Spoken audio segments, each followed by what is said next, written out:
జై హో పత్రిజీ. ఆకలి ఉంటే భోజనం చేయాలి, అజ్ఞానం ఉంటే ధ్యానం చేయాలి అన్నారు పత్రిజీ సార్. ధ్యానం అన్నది ప్రతి ఒక్కరికి అవసరం.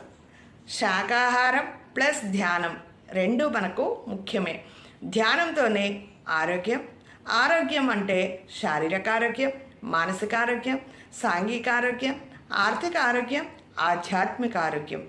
ఈ ఐదు కలిస్తేనే సంపూర్ణ ఆరోగ్యం. ఈ సంపూర్ణ ఆరోగ్యం ధ్యానంతో పరిపూర్ణ ఆరోగ్యం అవుతుంది. పరిపూర్ణ ఆరోగ్యం ఉన్నవారు నిశ్చల చిత్తంతో, నిశ్చలమైన బుద్ధితో, మనసుతో, నిరంతర శాంతితో అలరారుతూ ఉంటారు. అటువంటి వ్యక్తులతోనే శాంతియుత సమాజం ఉంటుంది, శాంతియుత ప్రపంచం ఆవిష్కరింపబడుతుంది. ఆరోగ్యానికి మూలం ఆనందం. ఆనందంగా ఉండాలి అంటే ధ్యానం చేయాలి. జై హో.